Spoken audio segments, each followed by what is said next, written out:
नमस्कार, मैं हूं जूली। आप इस वक्त देख रहे हैं the India top Bihar bulletin में आपका स्वागत है। खबरों की तरफ बढ़ने से पहले एक नजर सुर्खियों पर। आरआरबी एनटीपीसी ग्रुप डी मामले को लेकर देर रात थाने पहुंचे खान सर। 11 अक्टूबर को दिल्ली में होगा राजद का चुनाव अधिवेशन। ओवैसी ने कहा, हिजाब मामले में पाकिस्तान टांग ना अड़ाए। सीएसपीसी कांस्टेबल भर्ती लिखित परीक्षा की डेट जारी। गायघाट रिमांड होम मामले में दर्ज हुआ पहला एफआईआर। अब चलिए बढ़ते हैं दिन भर की बड़ी खबरों की ओर विस्तार से।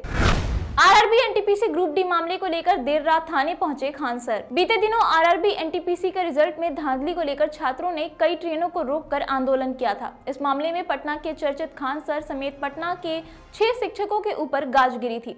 इस मामले में कल यानी बुधवार को देर रात फैजल खान उर्फ खान सर पत्रकार नगर थाने में उपस्थित हुए। गौरतलब है कि आरआरबी एनटीपीसी रिजल्ट मामले में राजेंद्र नगर टर्मिनल पर छात्रों द्वारा प्रदर्शन किया गया था, जिसमें 4 छात्रों को गिरफ्तार किया गया। गिरफ्तार छात्रों के बयान के आधार पर पटना के खान सर समेत 6 शिक्षकों के खिलाफ नामजद एफआईआर दर्ज की गई थी। पुलिस ने इन सभी को नोटिस भेजा था और इसी क्रम में कल खान सर पत्रकार नगर थाने में उपस्थित हुए थे और मामले में अपनी सफाई दी। 11 अक्टूबर को दिल्ली में होगा राजद का चुनाव अधिवेशन। आज राजद सुप्रीमो लालू प्रसाद यादव की अध्यक्षता में राजद की राष्ट्रीय कार्यकारिणी की बैठक हुई। बैठक में पार्टी को लेकर कई फैसले लिए गए। राष्ट्रीय कार्यकारिणी की बैठक में अगले राष्ट्रीय परिषद का कार्यक्रम तय किया गया। उसमें चुनाव की प्रक्रिया पर भी चर्चा की गई। साथ ही बैठक में राजद संगठन का पूरे देश में विस्तार करने को लेकर रणनीति पर भी चर्चा की गई। बता दें कि अभी संगठन 25 राज्यों में है। 11 अक्टूबर को दिल्ली में राष्ट्रीय जनता दल का चुनाव अधिवेशन होगा। राष्ट्रीय अधिवेशन में राष्ट्रीय अध्यक्ष का चुनाव किया जाएगा। गायघाट रिमांड होम मामले में दर्ज हुआ पहला एफआईआर। गायघाट रिमांड होम मामले में पहला एफआईआर दर्ज हो गया है। पटना के महिला थाने में एफआईआर नंबर 13/2022 दर्ज किए जाने की पुष्टि थानेदार किशोरी सहचरी ने की है। इस केस में यौन शोषण के लिए आईपीसी की धारा 354A और नशीली दवा देने के लिए 450 लगाई गई है। मंगलवार को ही रिमांड होम से निकली दूसरी पीड़िता ने महिला विकास मंच की टीम के साथ थाने में लिखित शिकायत दर्ज की थी। उसने बताया था कि 2018 में वंदना गुप्ता के वहां आने के बाद से किस तरीके से पूरा खेल चल रहा है और अब कैसे बाहर के लड़कों को वहां अंदर कराया जाता था। मानसिक तौर पर कमजोर लड़कियों को किस तरीके से नशे के इंजेक्शन दिए जाते थे और दवाएं दी जाती थी। अब इस मामले में महिला रिमांड होम की सुपरिटेंडेंट के खिलाफ नामजद एफआईआर दर्ज कर लिया गया है। मोदी ने जॉर्ज फर्नांडिस और लोहिया से की नीतीश की तुलना। बुधवार को प्रधानमंत्री नरेंद्र मोदी ने एक न्यूज एजेंसी से बातचीत में कहा कि राम मनोहर लोहिया तथा जॉर्ज फर्नांडिस के बाद बिहार के मुख्यमंत्री नीतीश कुमार ही सच्चे समाजवादी हैं। उन्होंने कहा कि आपने कभी नीतीश कुमार के किसी परिवार को कहीं देखा है क्या? प्रधानमंत्री ने कहा कि समाजवादी नेता राम मनोहर लोहिया और जॉर्ज फर्नांडिस ने कभी भी अपने स्वजनों को राजनीति में लाने पर जोर नहीं दिया। इसी तरह बिहार और केंद्र में भाजपा के सहयोगी नीतीश कुमार ने भी इस सिद्धांत का पालन किया है और सही मायने में वही सच्चे समाजवादी नेता हैं। बिहार के 24 जिलों में बारिश का अलर्ट जारी। अगले 48 घंटे में राज्य के 24 जिलों में बारिश का सिस्टम एक्टिव होगा। इस दौरान गरज और आकाशीय बिजली का प्रभाव भी दिखाई पड़ सकता है। हिमालय की तरफ से होकर गुजर रहे पश्चिमी विक्षोभ के प्रभाव के कारण ऐसा मौसम बन रहा है, जिसका प्रभाव आने वाले 3 से 4 दिनों के तापमान पर भी दिखाई देगा। कल देर रात पटना में तेज गरज के साथ हल्की बारिश और कई जगहों पर बूंदाबांदी हुई। साथ ही अगले 24 से 48 घंटे के दौरान राज्य के पश्चिमी भाग और दक्षिण मध्य के अलग अलग स्थानों में हल्की स्तर की बारिश या फिर बूंदाबांदी होने का भी पूर्वानुमान है। इसके अलावा शेष बिहार का मौसम आमतौर पर शुष्क बना रहेगा।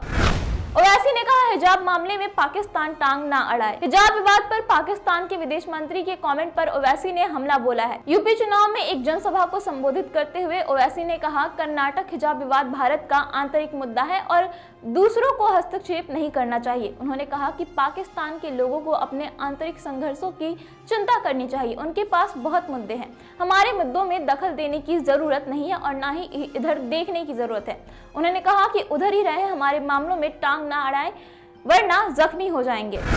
जेडीयू विधायक ने कहा, छेदी पासवान के दिमाग की नस खिसक गई है। भाजपा सांसद छेदी पासवान ने सीएम नीतीश कुमार के बारे में कहा था कि वो मुख्यमंत्री बने रहने के लिए दाऊद इब्राहिम से भी हाथ मिला सकते हैं। इस पर भागलपुर के गोपालपुर विधानसभा के विधायक गोपाल मंडल ने छेदी पासवान को लेकर बड़ा बयान दिया है।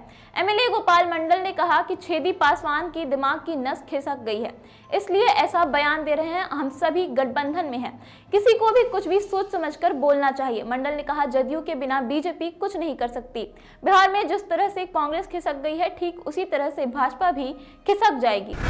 मोदी के बयान पर राजद नेता शिवानंद तिवारी ने किया तंज। मोदी ने बिहार के मुख्यमंत्री नीतीश कुमार की तुलना जॉर्ज फर्नांडिस और लोहिया से करते हुए उन्हें सच्चा समाजवादी बताया, तो राजद ने भी इस पर पलटवार करने का मौका नहीं छोड़ा। राजद के वरिष्ठ नेता शिवानंद तिवारी ने कहा कि नीतीश कुमार के परिवार में है ही कौन, अकेला बेटा है। दुर्भाग्य है कि पत्नी नहीं है। बेटा भी बहुत इंतजार के बाद हुआ था। बेटे का एहसानमंद होना चाहिए कि बेटे ने राजनीति से संन्यास ले लिया, इसलिए परिवारवाद के आरोप से बच गए हैं। सीएसपीसी कांस्टेबल भर्ती लिखित परीक्षा की डेट जारी। मद्य निषेध उत्पाद एवं निबंधन विभाग में सिपाही के पद पर बहाली के लिए 27 फरवरी को लिखित परीक्षा आयोजित की जाएगी। केंद्रीय चयन पार्षद सिपाही भर्ती ने इसकी घोषणा कर दी है। मद्य निषेध सिपाही के 365 पदों के लिए आज यानी गुरुवार से 2,77,288 अभ्यर्थियों के ई प्रवेश पत्र जारी किया जाएगा। परिषद की वेबसाइट से अभ्यर्थी अपना ई प्रवेश पत्र डाउनलोड कर सकते हैं। किसी कारणवश ई प्रवेश पत्र डाउनलोड नहीं होने पर अभ्यर्थियों को परिषद के हार्डिंग रोड स्थित कार्यालय आना होगा। 24 और 25 फरवरी को उन्हें डुप्लीकेट प्रवेश पत्र दिया जाएगा। लिखित परीक्षा सुबह 10 बजे से 12 बजे तक होगी। अभ्यर्थियों को सुबह 9 बजे रिपोर्ट करने को कहा गया है।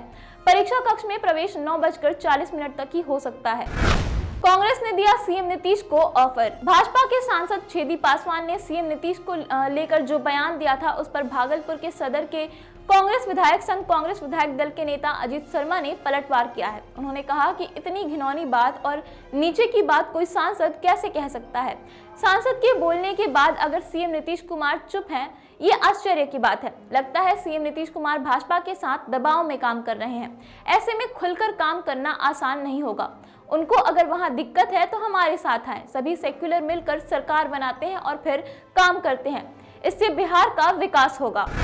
नीतीश कुमार ने अपराधियों और शराब माफियाओं के खिलाफ कार्रवाई का दिया निर्देश। बुधवार को मुख्यमंत्री नीतीश कुमार ने प्रदेश में लॉ एंड ऑर्डर को लेकर समीक्षा बैठक की। इस दौरान उन्होंने प्रदेश में अपराधियों और शराब माफियाओं के खिलाफ कार्रवाई करने का निर्देश पुलिस अधिकारियों को दे दिया है।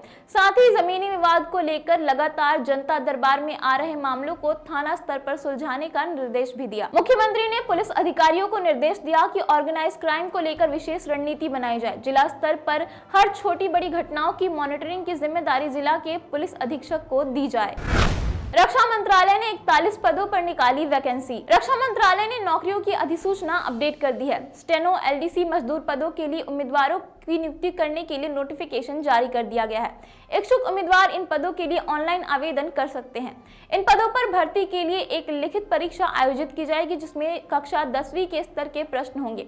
प्रश्नों में जनरल इंटेलिजेंस और रीजनिंग, जनरल अवेयरनेस, मैथमेटिक्स और इंग्लिश पर मूल्यांकन करने वाले 4 खंड होंगे। इस परीक्षा में नेगेटिव मार्किंग भी लागू होगी। लिखित परीक्षा के लिए उपस्थित होने वाले उम्मीदवार का इंटरव्यू भी लिया जाएगा। सीबीएसई ने जारी की परीक्षा की तारीख। सीबीएसई ने 10वीं और 12वीं बोर्ड की टर्म 2 की परीक्षा की तारीख जारी कर दी है। यह परीक्षा 26 अप्रैल से शुरू होगी। इस बाबत अधिकारियों ने बुधवार को जानकारी दी। सीबीएसई के एग्जामिनेशन कंट्रोलर संयम भारद्वाज ने कहा, कोविड-19 की स्थिति को देखते हुए परीक्षा ऑफलाइन माध्यम से आयोजित करने पर फैसला लिया गया है। 10वीं और 12वीं की डेटशीट भी जल्द ही जारी कर दी जाएगी। दूसरे वनडे में भी भारत ने मारी बाजी। टीम इंडिया ने वेस्ट इंडीज को दूसरे वनडे मैच में 44 रन से हराकर 3 मैचों की सीरीज में 2-0 से बढ़त बना ली है। वेस्ट इंडीज के सामने 238 रन का टारगेट था, जिसके जवाब में वेस्ट इंडीज 46 ओवर में 193 रन बनाकर ही ऑल आउट हो गई। शमर ब्रुक्स टॉप स्कोरर रहे। भारत की ओर से प्रसिद्ध कृष्णा के खाते में 4 विकेट आए। तीसरा मुकाबला 11 फरवरी को खेला जाएगा।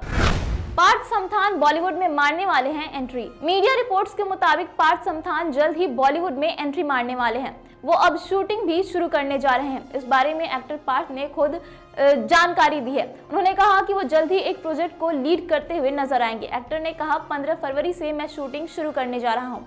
इस बारे में आपको जल्द ही पता भी चल जाएगा। अभी फिलहाल मैं कुछ नहीं कहूंगा, लेकिन कुछ हफ्तों में सब बाहर आ जाएगा। बता दें कि पार्थ जल्द ही बॉलीवुड में आलिया के साथ एक प्रोजेक्ट के जरिए डेब्यू करने जा रहे हैं। फिलहाल इस वीडियो में इतना ही। ये वीडियो आपको कैसा लगा हमें कमेंट करके जरूर बताएं। साथ ही अगर अभी तक आपने हमारे YouTube channel the India top को सब्सक्राइब नहीं किया है तो इसे सब्सक्राइब कर लें, और अगर ये वीडियो हमारे फेसबुक पेज पर देख रहे हैं, पेज को लाइक और फॉलो जरूर कर लें। धन्यवाद।